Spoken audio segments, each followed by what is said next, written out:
Hi, I'm Jamie Davis, and I'm going to be talking about different cultures of people and how they're aging today. The first group I'm going to start with is African Americans.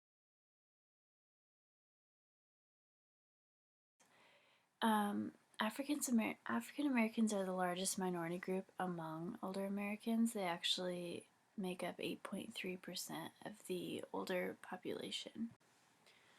Okay, one thing that our book talks about is that as the economic security of African Americans is improving, they're moving to nicer neighborhoods and leaving behind like the underclass of chronic welfare recipients, like unemployed people, high school dropouts, like not people that you'd want to live around.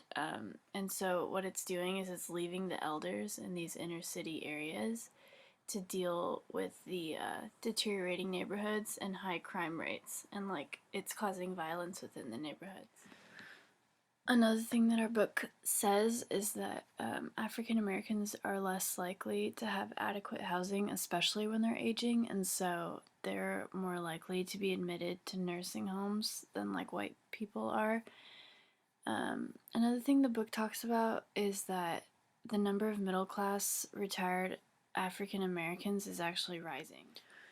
The book kind of goes on to talk about some facts about aging African Americans. It says that the poverty rate for older African Americans is 23%, which is more than twice the rate for all other older adults.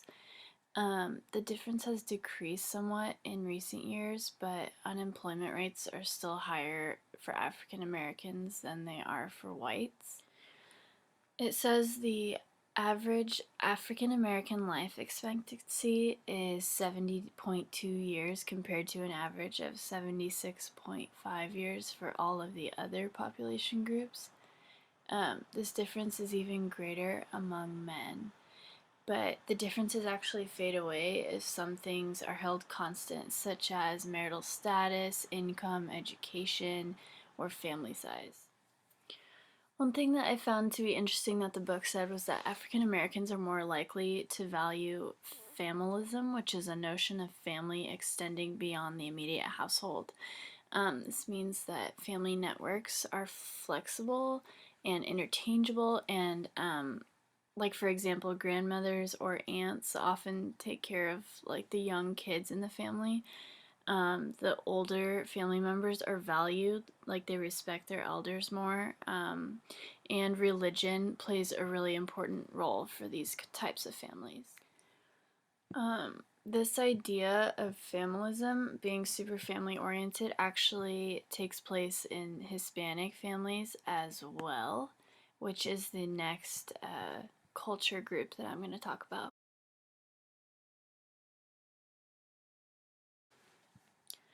Okay, so one of the first things that the book talks about with Hispanics is that one of the obstacles that prevents them from being understood and served properly is the lack of a clear-cut definition of who they are.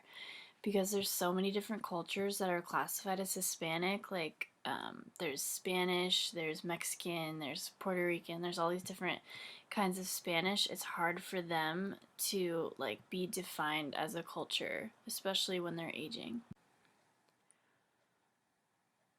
Okay, so the first thing that the book talks about with Hispanics is that over 17% live below the poverty level, which is like a decent chunk, but it's still not as much as the African Americans. They are more likely to have inadequate health care and they're less likely to be covered at work. The Hispanics have high illiteracy rates, which probably prevents them from getting jobs that can give them health coverage. Um, and there's also low occupational levels with few benefits, including retirement and health, which, like I said, illiteracy does not help. Okay, the book goes on to talk about how the two largest Hispanic subgroups in the aging population are Mexican and Puerto Rican. The majority of older Mexican Americans were born in the U.S., which I think a lot of people like don't think that. They think that the majority of Mexicans here are like illegal immigrants, and that's obviously not true.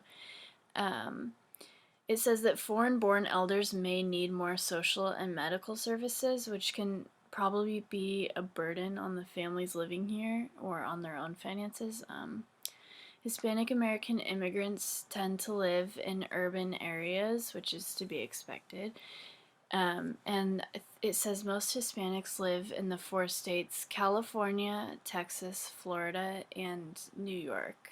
Which, living in California, I think we know that there's a lot of Hispanics here, but I was surprised to find that New York, there's a lot of Hispanics there, because I feel like Mexico's on the border here and there would be more here, but I guess I was wrong. Another thing that the book talks about in regards to aging Hispanics is that Mexican Americans are more likely to participate in senior citizen clubs than other Hispanics are.